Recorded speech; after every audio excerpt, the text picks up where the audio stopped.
La lettre volée d'Edgar Allan Poe. J'étais à Paris en 1800. Après une sombre et orageuse soirée d'automne, je jouissais de la double volupté de la méditation et d'une pipe d'écume de mer, en compagnie de mon ami Dupin, dans sa petite bibliothèque ou cabinet d'études, rue Dunod, numéro 33, au 3e, Faubourg Saint-Martin. Pendant une bonne heure, nous avions gardé le silence. Chacun de nous, pour le premier observateur venu, aurait paru profondément et exclusivement occupé des tourbillons frisés de fumée qui chargeaient l'atmosphère de la chambre. Pour mon compte, je discutais en moi-même certains points qui avaient été dans la première partie de la soirée l'objet de notre conversation. Je veux parler de l'affaire de la rue Morgue et du mystère relatif à l'assassinat de Marie Roget. Je rêvais donc à l'espèce d'analogie qui reliait ces deux affaires quand la porte de notre appartement s'ouvrit et donna passage à notre vieille connaissance, à Monsieur G., le préfet de police de Paris. Nous lui souhaitâmes cordialement la bienvenue, car l'homme avait son côté charmant comme son côté méprisable, et nous ne l'avions pas vu depuis quelques années. Comme nous étions assis dans les ténèbres, Dupin se leva pour allumer une lampe, mais il se rassit et n'en fit rien, en entendant G dire qu'il était venu pour nous consulter, ou plutôt pour demander l'opinion de mon ami relativement à une affaire qui lui avait causé une masse d'embarras. « Si c'est un cas qui demande de la réflexion, » observa Dupin, s'abstenant d'allumer la mèche, « nous l'examinerons plus convenablement dans les ténèbres. » « Voilà encore une de vos idées bizarres, » dit le préfet, qui avait la manie d'appeler bizarres toutes les choses situées au-delà de sa compréhension et qui vivait ainsi au milieu d'une immense légion de bizarreries. « C'est ma foi vrai, » dit Dupin, en présentant une pipe à notre visiteur et roulant vers lui un excellent fauteuil. « Et maintenant, quel est le cas embarrassant ?» demandai-je. « J'espère bien que ce n'est pas encore dans le genre assassinat. » « Oh non, rien de pareil.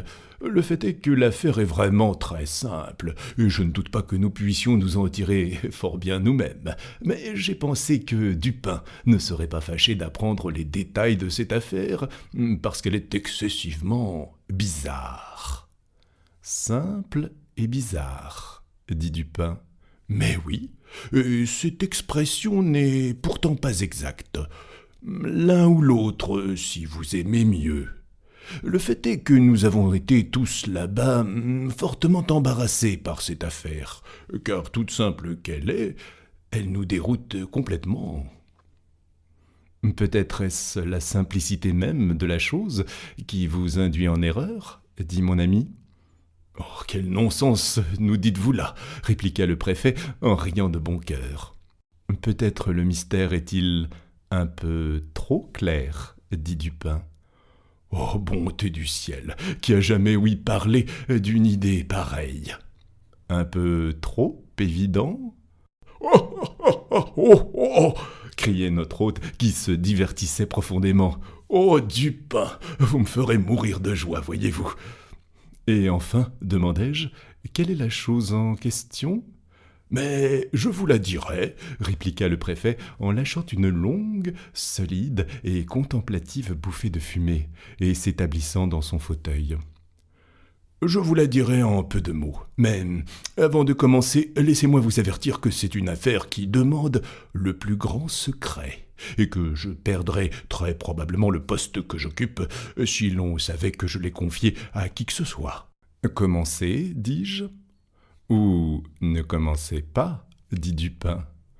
C'est bien, je commence. J'ai été informé personnellement et en très haut lieu qu'un certain document de la plus grande importance avait été soustrait dans les appartements royaux. On sait quel est l'individu qui l'a volé. Cela est hors de doute. On l'a vu s'en emparer. On sait aussi que ce document est toujours en sa possession. Comment sait-on cela ? Demanda Dupin. Cela est clairement déduit de la nature du document et de la non-apparition de certains résultats qui surgiraient immédiatement s'il sortait des mains du voleur. En d'autres termes, s'il était employé en vue du but que celui-ci doit évidemment se proposer. « Veuillez être un peu plus clair, dis-je. »« Eh bien, j'irai jusqu'à vous dire que ce papier confère à son détenteur un certain pouvoir dans un certain lieu, où ce pouvoir est d'une valeur inappréciable. » Le préfet raffolait du cant diplomatique. « Je continue à ne rien comprendre, » dit Dupin. « Rien, vraiment ? Allons. Ce document, révélé à un troisième personnage, dont je tairai le nom, mettrait en question l'honneur d'une personne du plus haut rang. Et voilà ce qui donne au détenteur du document un ascendant sur l'illustre personne dont l'honneur et la sécurité sont ainsi mis en péril. » « Mais cet ascendant, interrompis-je, dépend de ceci. Le voleur sait-il que la personne volée connaît son voleur ? » ?»« Qui oserait ? Le voleur, dit G, c'est D, qui ose tout ce qui est indigne d'un homme, aussi bien que ce qui est digne de lui. Le procédé du vol a été aussi ingénieux que hardi. Le document en question, une lettre, pour être franc, a été reçu par la personne volée pendant qu'elle était seule dans le boudoir royal. Pendant qu'elle le lisait, elle fut soudainement interrompue par l'entrée de l'illustre personnage à qui elle désirait particulièrement le cacher. Après avoir essayé en vain de le jeter rapidement dans un tiroir, elle fut obligée de le déposer tout ouvert sur une table. La lettre, toutefois, était retournée, la suscription en-dessus, et le contenu étant ainsi caché, elle n'attira pas l'attention. Sur ces entrefaites arriva le ministre D. Son œil de lynx perçoit immédiatement le papier, reconnaît l'écriture de la suscription, remarque l'embarras de la personne à qui elle était adressée et pénètre son secret. Après avoir traité quelques affaires, expédiées tambour battant à sa manière habituelle, il tire de sa poche une lettre à peu près semblable à la lettre en question, l'ouvre, fait semblant de la lire et la place juste à côté de l'autre. Il se remet à causer pendant un quart d'heure environ des affaires publiques. À la longue, il prend congé et met la main sur la lettre à laquelle il n'a aucun droit. La personne volée le vit, mais, naturellement, n'osa pas attirer l'attention sur ce fait en présence du troisième personnage qui était à son côté. Le ministre décampa, laissant sur la table sa propre lettre, une lettre sans importance. « Ainsi, dit Dupin en se tournant à moitié vers moi, voilà précisément le cas demandé pour rendre l'ascendant complet. Le voleur sait que la personne volée connaît son voleur. »« Oui, répliqua le préfet, et depuis quelques mois, il a été largement usé, dans un but politique, de l'empire conquis par ce stratagème, et jusqu'à un point fort dangereux. La personne volée est de jour en jour plus convaincue de la nécessité de retirer sa lettre, mais naturellement cela ne peut pas se faire ouvertement. Enfin, poussée au désespoir, elle m'a chargé de la commission. »« Il n'était pas possible, je suppose, dit Dupin, dans une auréole de fumée, de choisir, ou même d'imaginer, un agent plus sagace. » »« Vous me flattez, répliqua le préfet, mais il est bien possible qu'on ait conçu de moi quelque opinion de ce genre. » »« Il est clair, dis-je, comme vous l'avez remarqué, que la lettre est toujours entre les mains du ministre, puisque c'est le fait de la possession et non l'usage de la lettre qui crée l'ascendant. Avec l'usage, l'ascendant s'évanouit. »« C'est vrai, dis-je, et c'est d'après cette conviction que j'ai marché.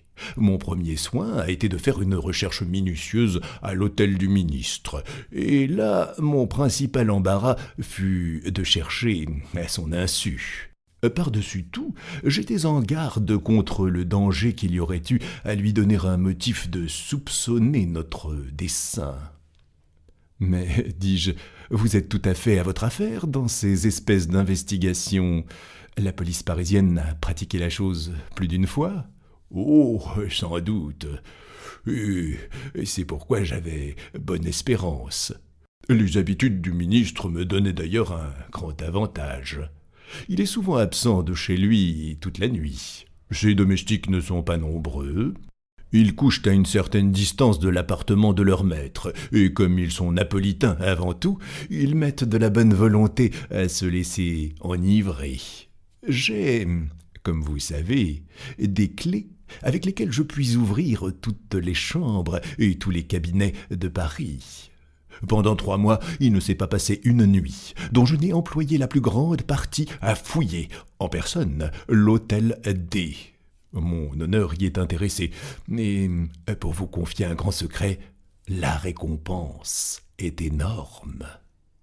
Aussi, je n'ai abandonné les recherches que lorsque j'ai été pleinement convaincu que le voleur était encore plus fin que moi. Je crois que j'ai scruté tous les coins et recoins de la maison dans lesquels il était possible de cacher un papier. Mais ne serait-il pas possible, insinuai-je, que bien que la lettre fût au pouvoir du ministre, elle y est indubitablement, il l'eût cachée ailleurs que dans sa propre maison ? Cela n'est guère possible, dit Dupin. La situation particulière, actuelle, des affaires de la cour, spécialement la nature de l'intrigue dans laquelle D a pénétré et, comme on sait, font de l'efficacité immédiate du document, de la possibilité de le produire à la minute, un point d'une importance presque égale à sa possession. La possibilité de le produire, dis-je, ou si vous aimez mieux, de l'annihiler, dit Dupin. C'est vrai, remarquai-je. Le papier est donc évidemment dans l'hôtel. Quant au cas où il serait sur la personne même du ministre, nous le considérons comme tout à fait hors de la question. « Absolument, dit le préfet. Je l'ai fait arrêter 2 fois par 2 faux voleurs, et sa personne a été scrupuleusement fouillée sous mes propres yeux. » Vous auriez pu vous épargner cette peine, dit Dupin. D n'est pas absolument fou, je présume, et dès lors il a dû prévoir ses guet-apens comme chose naturelle. « Pas absolument fou, c'est vrai, dit G. Toutefois, c'est un poète, ce qui, je crois, n'en est pas fort éloigné. »« C'est vrai, dit Dupin, après avoir longuement et pensivement poussé la fumée de sa pipe d'écume, bien que je me sois rendu moi-même coupable de certaines rhapsodies. » « Voyons, dis-je, racontez-nous les détails précis de votre recherche. »« Le fait est que nous avons pris notre temps et que nous avons cherché partout. J'ai une vieille expérience de ces sortes d'affaires. Nous avons entrepris la maison de chambre en chambre. Nous avons consacré à chacune les nuits de toute une semaine. Nous avons d'abord examiné les meubles de chaque appartement. Nous avons ouvert tous les tiroirs possibles, et je présume que vous n'ignorez pas que, pour un agent de police bien dressé, un tiroir secret est une chose qui n'existe pas. Tout homme qui, dans une perquisition de cette nature, permet à un tiroir secret de lui échapper est une brute. La besogne est si facile. Il y a dans chaque pièce une certaine quantité de volume et de surface dont on peut se rendre compte. Nous avons pour cela des règles exactes. La 50e partie d'une ligne ne peut pas nous échapper. Après les chambres, nous avons pris les sièges. Les coussins ont été sondés avec ces longues et fines aiguilles que vous m'avez vu employer. Nous avons enlevé les dessus des tables. Et pourquoi ? Quelquefois, le dessus d'une table ou de toute autre pièce d'ameublement analogue est enlevé par une personne qui désire cacher quelque chose. Elle creuse le pied de la table, l'objet est déposé dans la cavité et le dessus replacé. On se sert de la même manière des montants d'un lit. « Mais ne pourrait-on pas deviner la cavité par l'auscultation » demandai-je. « Pas le moins du monde. Si, en déposant l'objet, on a eu soin de l'entourer d'une bourre de coton suffisante. D'ailleurs, dans notre cas, nous étions obligés de procéder sans bruit. »« Mais vous n'avez pas pu défaire, vous n'avez pas pu démonter toutes les pièces d'ameublement dans lesquelles on aurait pu cacher un dépôt de la façon dont vous parlez. Une lettre peut être roulée en une spirale très mince, ressemblant beaucoup par sa forme et son volume à une grosse aiguille à tricoter, et être ainsi insérée dans un bâton de chaise, par exemple. Avez-vous démonté toutes les chaises ? » Non, certainement, mais nous avons fait mieux. Nous avons examiné les bâtons de toutes les chaises de l'hôtel et même les jointures de toutes les pièces de l'ameublement à l'aide d'un puissant microscope.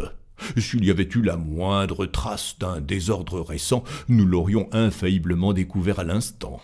Un seul grain de poussière causé par la vrille, par exemple, nous aurait sauté aux yeux comme une pomme. La moindre altération dans la colle, un simple bâillement dans les jointures, aurait suffi pour nous révéler la cachette. Je présume que vous avez examiné les glaces entre la glace et le planchéiage, et que vous avez fouillé les lits et les courtines des lits, aussi bien que les rideaux et les tapis. Naturellement, et quand nous eûmes absolument passé en revue tous les articles de ce genre, nous avons examiné la maison elle-même. Nous avons divisé la totalité de sa surface en compartiments, que nous avons numérotés pour être sûrs de n'en omettre aucun. Nous avons fait de chaque pouce carré l'objet d'un nouvel examen au microscope, et nous y avons compris les 2 maisons adjacentes.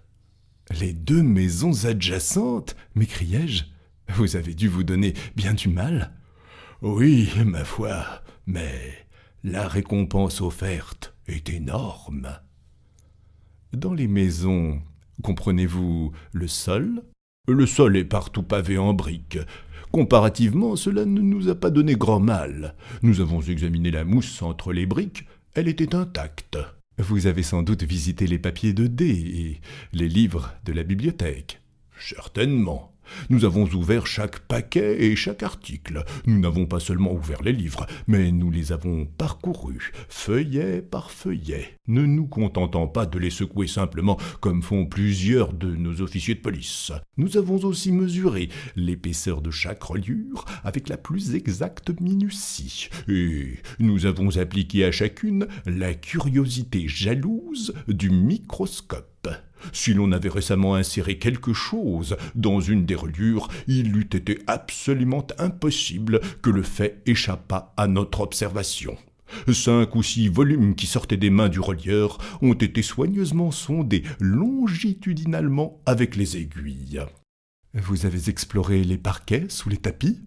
Sans doute. Nous avons enlevé chaque tapis et nous avons examiné les planches au microscope. Et les papiers des murs ? Aussi. Vous avez visité les caves ? Nous avons visité les caves. Ainsi, dis-je, vous avez fait fausse route, et la lettre n'est pas dans l'hôtel comme vous le supposiez. Je crains que vous n'ayez raison, dit le préfet. Et vous maintenant, Dupin, que me conseillez-vous de faire ? Faire une perquisition complète. C'est absolument inutile, répliqua G. Aussi sûr que je vis, la lettre n'est pas dans l'hôtel. Je n'ai pas de meilleur conseil à vous donner, dit Dupin. Vous avez sans doute un signalement exact de la lettre. Oh oui. Et ici, le préfet, tirant un agenda, se mit à nous lire à haute voix une description minutieuse du document perdu, de son aspect intérieur et spécialement de l'extérieur. Peu de temps après avoir fini la lecture de cette description, cet excellent homme prit congé de nous, plus accablé et l'esprit plus complètement découragé que je ne l'avais vu jusqu'alors. Environ 1 mois après, il nous fit une seconde visite et nous trouva occupés à peu près de la même façon. Il prit une pipe et un siège et causa de choses et d'autres. À la longue, je lui dis « Eh bien, mais j'ai... et votre lettre volée ? Je présume qu'à la fin, vous vous êtes résigné à comprendre que ce n'est pas une petite besogne que d'enfoncer le ministre. » Que le diable l'emporte. J'ai pourtant recommencé cette perquisition comme Dupin me l'avait conseillé, mais, comme je m'en doutais, ça a été peine perdue. De combien est la récompense offerte ? Vous nous avez dit... demanda Dupin. Mais elle est très forte, une récompense vraiment magnifique. Je ne veux pas vous dire au juste combien, mais une chose que je vous dirai, c'est que je m'engagerai bien à payer de ma bourse 50 000 francs à celui qui pourrait me trouver cette lettre. Le fait est que la chose devient de jour en jour plus urgente, et la récompense a été doublée tout récemment. Mais en vérité, on la triplerait que je ne pourrais faire mon devoir mieux que je l'ai fait. « Mais oui, dit Dupin, entraînant ses paroles au milieu des bouffées de sa pipe, je crois réellement, G, que vous n'avez pas fait tout votre possible. Vous n'êtes pas allé au fond de la question. Vous pourriez faire un peu plus, je pense du moins, hein ? Comment ? Dans quel sens ?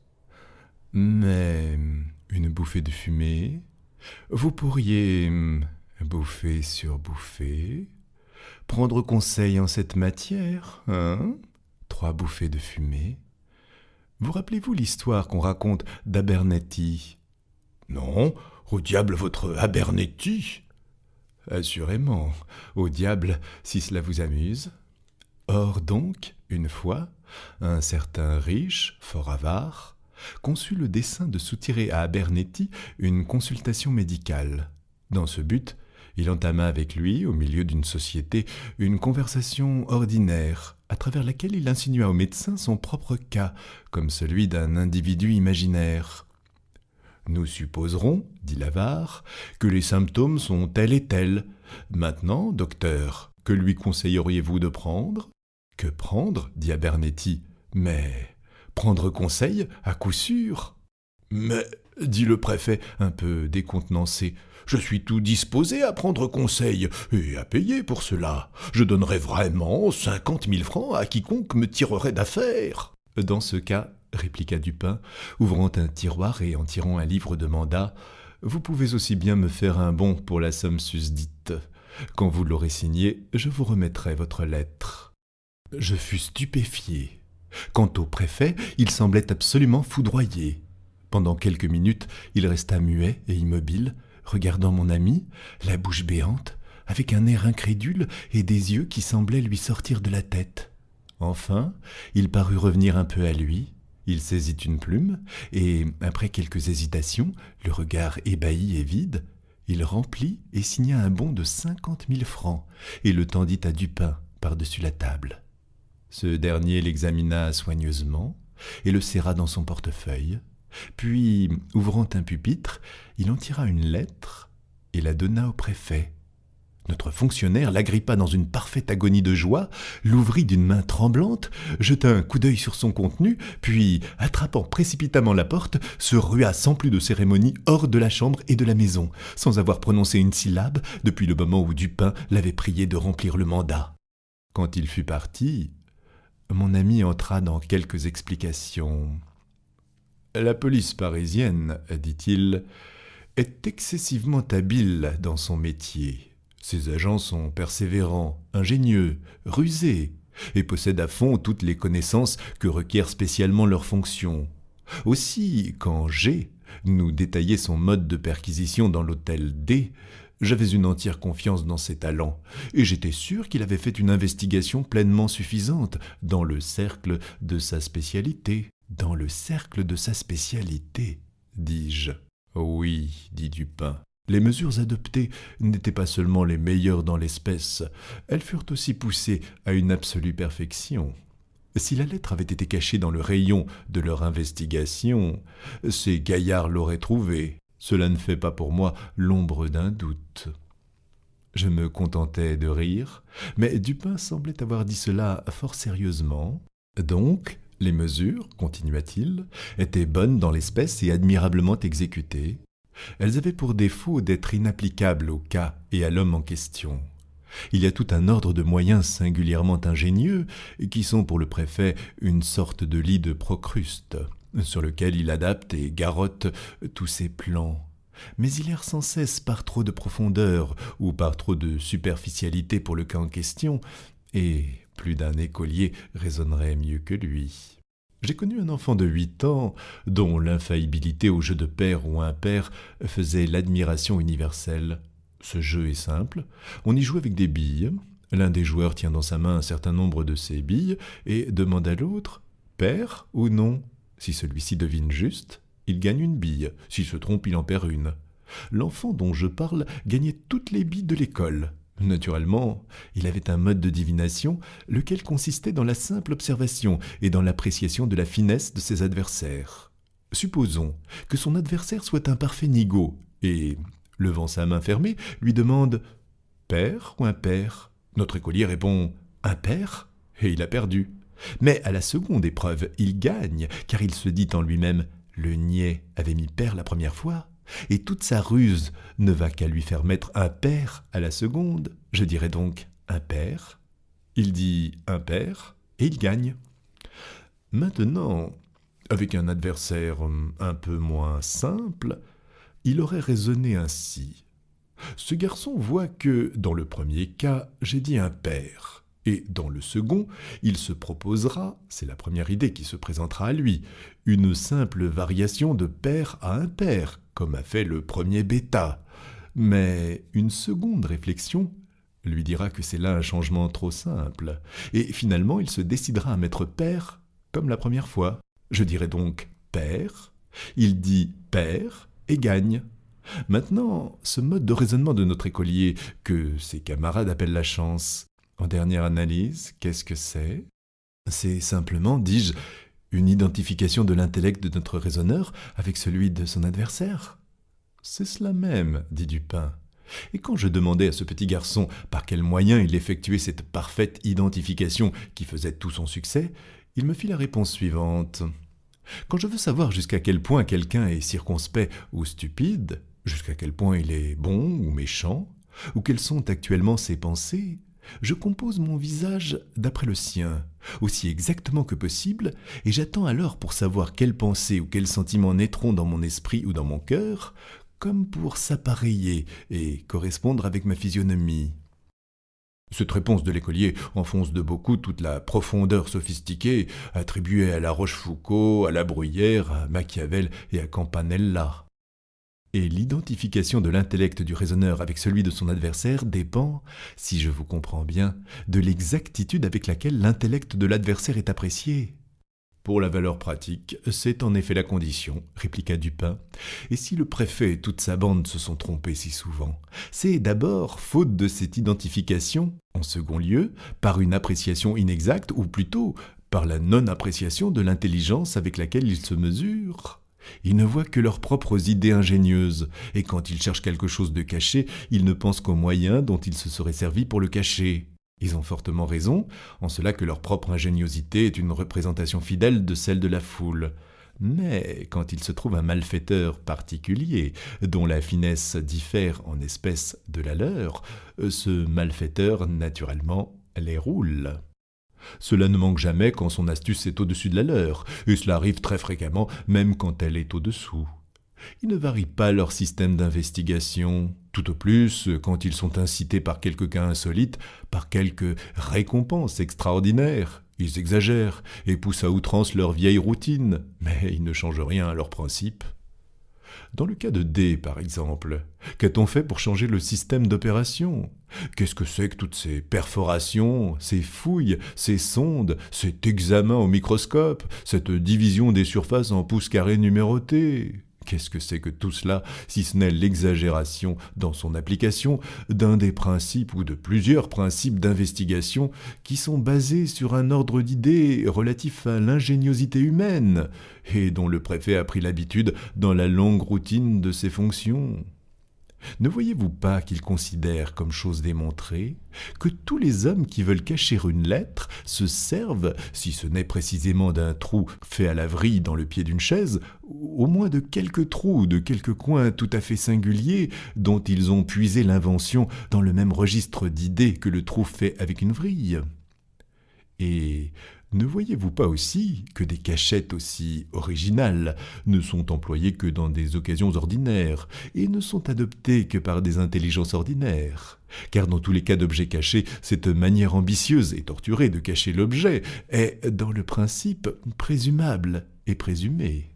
Ainsi, la découverte ne dépend nullement de la perspicacité, mais simplement du soin, de la patience et de la résolution des chercheurs. Mais quand le cas est important, ou ce qui revient au même aux yeux de la police, quand la récompense est considérable, on voit toutes ces belles qualités échouer infailliblement.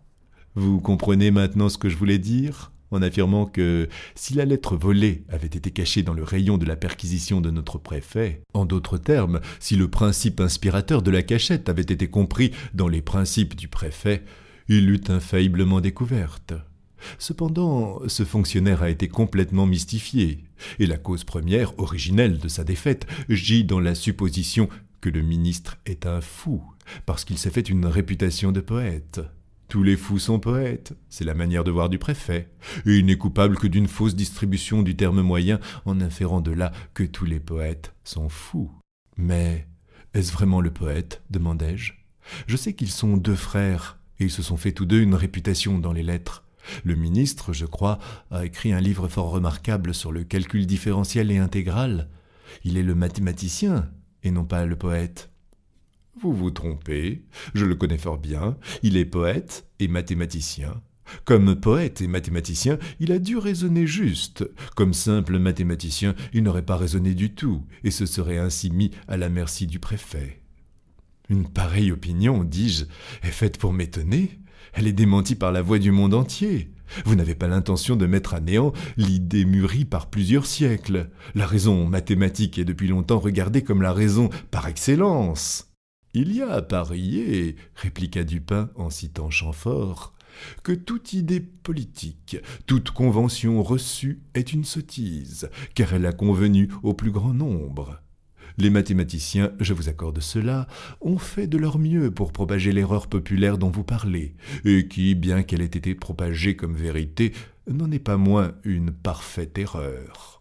Par exemple, ils nous ont, avec un art digne d'une meilleure cause, accoutumés à appliquer le terme « analyse » aux opérations algébriques. Les Français sont les premiers coupables de cette tricherie scientifique. Mais si l'on reconnaît que les termes de la langue ont une réelle importance, si les mots tirent leur valeur de leur application, alors je concède qu'analyse traduit algèbre, à peu près comme en latin ambitus signifie ambition, religio religion ou homines honesti la classe des gens honorables. Je vois, dis-je, que vous allez vous faire une querelle avec un bon nombre d'algébristes de Paris, mais continuez. Je conteste la validité et conséquemment les résultats d'une raison cultivée par tout procédé spécial autre que la logique abstraite. Je conteste particulièrement le raisonnement tiré de l'étude des mathématiques. Les mathématiques sont la science des formes et des quantités. Le raisonnement mathématique n'est autre que la simple logique appliquée à la forme et à la quantité. La grande erreur consiste à supposer que les vérités qu'on nomme purement algébriques sont des vérités abstraites ou générales. Et cette erreur est si énorme que je suis émerveillé de l'unanimité avec laquelle elle est accueillie. Les axiomes mathématiques ne sont pas des axiomes d'une vérité générale. Ce qui est vrai d'un rapport de forme ou de quantité est souvent une grossière erreur relativement à la morale, par exemple. Dans cette dernière science, il est très communément faux que la somme des fractions soit égale au tout. De même, en chimie, l'axiome a tort. Dans l'appréciation d'une force motrice, il a également tort, car deux moteurs, chacun étant d'une puissance donnée, n'ont pas nécessairement, quand ils sont associés, une puissance égale à la somme de leurs puissances prises séparément.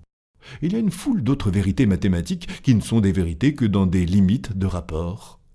Mais le mathématicien argumente incorrigiblement d'après ces vérités finies, comme si elles étaient d'une application générale et absolue, valeur que, d'ailleurs, le monde leur attribue.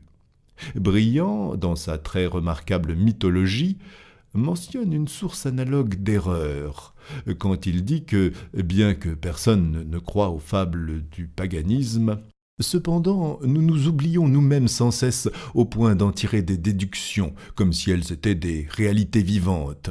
Il y a d'ailleurs chez nos algébristes, qui sont eux-mêmes des païens, de certaines fables païennes auxquelles on ajoute foi et dont on a tiré des conséquences, non pas tant par une absence de mémoire que par un incompréhensible trouble du cerveau. Bref, je n'ai jamais rencontré de purs mathématiciens en qui on pût avoir confiance, en dehors de ses racines et de ses équations. Je n'en ai pas connu un seul qui ne tint pas clandestinement pour article de foi que x au carré plus px est absolument et inconditionnellement égal à q. Dites à l'un de ces messieurs, en matière d'expérience, si cela vous amuse, que vous croyez à la possibilité de cas où x au carré plus px ne serait pas absolument égal à q. Et quand vous lui aurez fait comprendre ce que vous voulez dire, mettez-vous hors de sa portée et le plus lestement possible, car sans aucun doute, il essayera de vous assommer. Je veux dire, continua Dupin, pendant que je me contentais de rire de ses dernières observations, que si le ministre n'avait été qu'un mathématicien, le préfet n'aurait pas été dans la nécessité de me souscrire ce billet. Je le connaissais pour un mathématicien et un poète, et j'avais pris mes mesures en raison de sa capacité et en tenant compte des circonstances où il se trouvait placé. Je savais que c'était un homme de cour et un intrigant déterminé. Je réfléchis qu'un pareil homme devait indubitablement être au courant des pratiques de la police. Évidemment, il devait avoir prévu, et l'événement l'a prouvé, les guet-apens qui lui ont été préparés. Je me dis qu'il avait prévu les perquisitions secrètes dans son hôtel. Ces fréquentes absences nocturnes que notre bon préfet avait saluées comme des adjuvants positifs de son futur succès, je les regardais simplement comme des ruses pour faciliter les libres recherches de la police et lui persuader plus facilement que la lettre n'était pas dans l'hôtel. Je sentais aussi que toute la série d'idées relatives aux principes invariables de l'action policière dans les cas de perquisition, idées que je vous expliquais tout à l'heure, non sans quelque peine, je sentais, dis-je, que toute cette série d'idées avait dû nécessairement se dérouler dans l'esprit du ministre. Cela devait impérativement le conduire à dédaigner toutes les cachettes vulgaires. Cet homme-là ne pouvait être assez faible pour ne pas deviner que la cachette la plus compliquée, la plus profonde de son hôtel serait aussi peu secrète qu'une antichambre ou une armoire pour les yeux, les sondes, les vrilles et les microscopes du préfet. Enfin, je voyais qu'il avait dû viser nécessairement à la simplicité, s'il n'y avait pas été induit par un goût naturel. Vous vous rappelez sans doute avec quels éclats de rire le préfet accueillit l'idée que j'exprimais dans notre première entrevue, à savoir que, si le mystère l'embarrassait si fort, c'était peut-être en raison de son absolue simplicité. « Oui, dis-je, je me rappelle parfaitement son hilarité.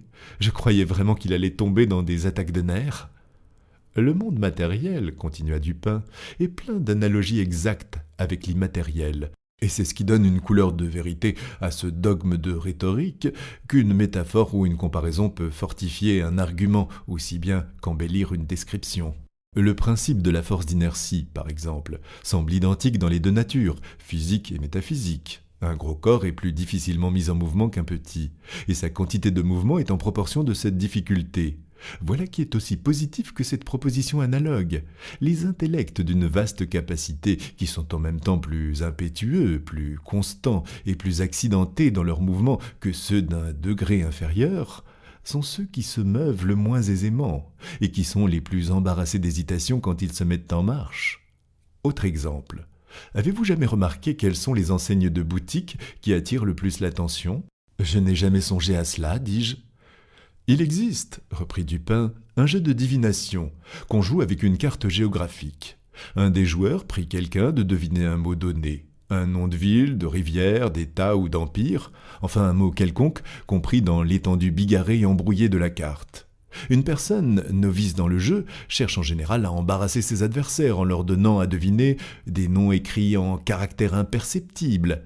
Mais les adeptes du jeu choisissent des mots en gros caractères qui s'étendent d'un bout de la carte à l'autre. Ces mots-là, comme les enseignes et les affiches à lettres énormes, échappent à l'observateur par le fait même de leur excessive évidence.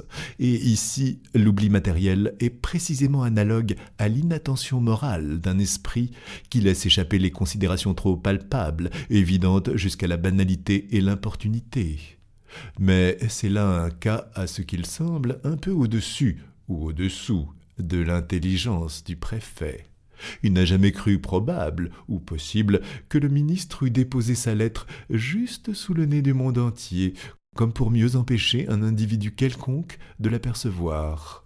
Mais plus je réfléchissais à l'audacieux, au distinctif et brillant esprit de D, à ce fait qu'il avait dû toujours avoir le document sous la main pour en faire immédiatement usage si besoin était, et à cet autre fait que, d'après la démonstration décisive fournie par le préfet, ce document n'était pas caché dans les limites d'une perquisition ordinaire et en règle. Plus je me sentais convaincu que le ministre, pour cacher sa lettre, avait eu recours à l'expédient le plus ingénieux du monde, le plus large, qui était de ne pas même essayer de la cacher. Pénétré de ces idées, j'ajustais sur mes yeux une paire de lunettes vertes, et je me présentais un beau matin, comme par hasard, à l'hôtel du ministre. Je trouve D chez lui, bâillant, flânant, musant, et se prétendant accablé d'un suprême ennui. D est peut-être l'homme le plus réellement énergique qui soit aujourd'hui, mais c'est seulement quand il est sûr de n'être vu de personne. Pour n'être pas en reste avec lui, je me plaignais de la faiblesse de mes yeux et de la nécessité de porter des lunettes. Mais derrière ces lunettes, j'inspectais soigneusement et minutieusement tout l'appartement, en faisant semblant d'être tout à la conversation de mon hôte.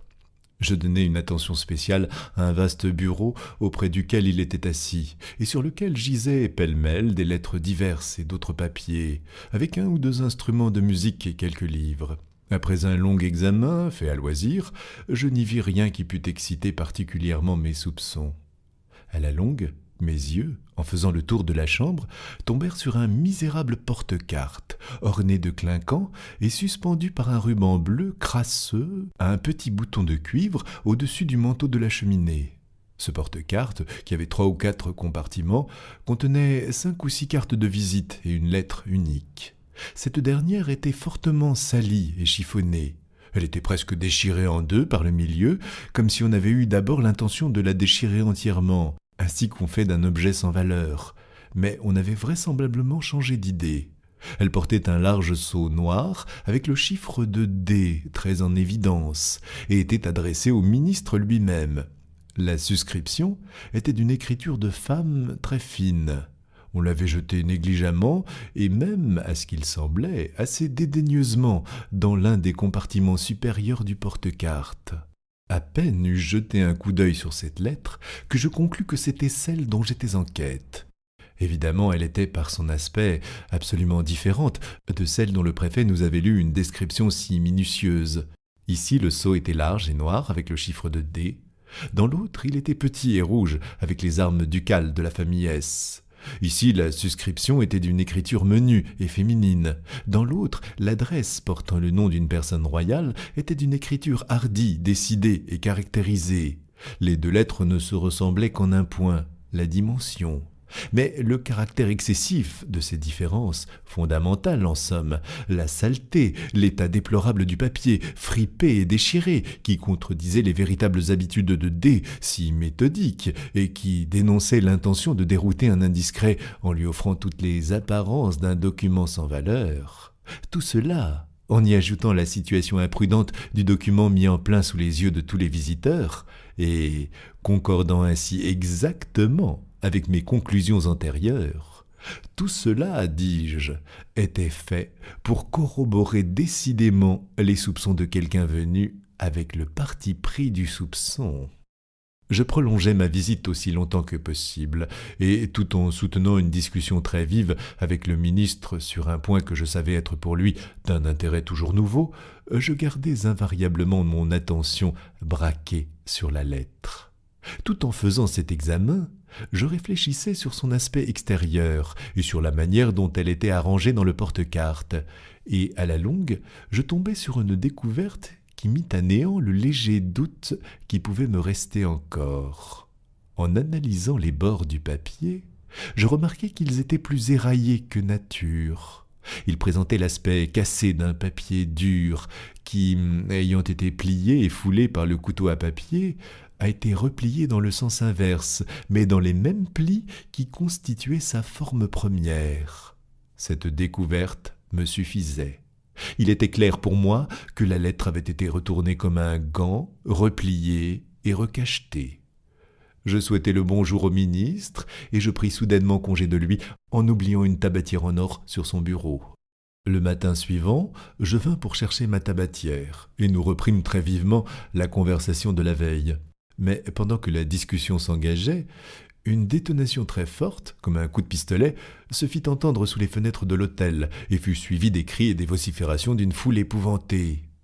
D se précipita vers une fenêtre, l'ouvrit et regarda dans la rue. En même temps, j'allai droit au porte-cartes. Je pris la lettre, je la mis dans ma poche et je la remplaçai par une autre, une espèce de fac-similé, quant à l'extérieur, que j'avais soigneusement préparé chez moi, en contrefaisant le chiffre de D à l'aide d'un seau de mie de pain. Le tumulte de la rue avait été causé par le caprice insensé d'un homme armé d'un fusil. Il avait déchargé son arme au milieu d'une foule de femmes et d'enfants. Mais comme elle n'était pas chargée à balles, on prit ce drôle pour un lunatique ou un ivrogne, et on lui permit de continuer son chemin. Quand il fut parti, D se retira de la fenêtre, où je l'avais suivi immédiatement après m'être assuré de la précieuse lettre. Peu d'instants après, je lui dis adieu. Le prétendu fou était un homme payé par moi. Mais Quel était votre but ? Demandai-je à mon ami en remplaçant la lettre par une contrefaçon. N'eût-il pas été plus simple, dès votre première visite, de vous en emparer sans autre précaution et de vous en aller ? D, répliqua Dupin, est capable de tout. Et de plus, c'est un homme solide. D'ailleurs, il a dans son hôtel des serviteurs à sa dévotion. Si j'avais fait l'extravagante tentative dont vous parlez, je ne serais pas sorti vivant de chez lui. Le bon peuple de Paris n'aurait plus entendu parler de moi. Mais, à part ces considérations, j'avais un but particulier. Vous connaissez mes sympathies politiques. Dans cette affaire, j'agis comme partisan de la dame en question. Voilà 18 mois que le ministre la tient en son pouvoir. C'est elle maintenant qui le tient, puisqu'il ignore que la lettre n'est plus chez lui et qu'il va vouloir procéder à son chantage habituel. Il va donc infailliblement opérer lui-même et, du premier coup, sa ruine politique. Sa chute ne sera pas moins précipitée que ridicule. On parle fort lestement du facilis descendus Averni, mais en matière d'escalade, on peut dire ce que la Catalanie disait du chant. Il est plus facile de monter que de descendre. Dans le cas présent, je n'ai aucune sympathie, pas même de pitié pour celui qui va descendre. D, c'est le vrai monstrum horrendum, un homme de génie sans principe. Je vous avoue cependant que je ne serais pas fâché de connaître le caractère exact de ses pensées quand, mis au défi par celle que le préfet appelle une certaine personne, il sera réduit à ouvrir la lettre que j'ai laissée pour lui dans son porte-cartes. Comment ? Est-ce que vous y avez mis quelque chose de particulier ? Mais il ne m'a pas semblé tout à fait convenable de laisser l'intérieur en blanc. Cela aurait eu l'air d'une insulte. Une fois, à Vienne, D m'a joué un vilain tour, et je lui dis d'un ton tout à fait gai que je m'en souviendrai. Aussi, comme je savais qu'il éprouverait une certaine curiosité relativement à la personne par qui il se trouvait joué, je pensais que ce serait vraiment dommage de ne pas lui laisser un indice quelconque. Il connaît fort bien mon écriture, et j'ai copié tout au beau milieu de la page blanche ces mots « Un dessein si funeste, s'il n'est digne d'attrait, est digne de tieste. » Vous trouverez cela dans « L'attrait » de Crébillon.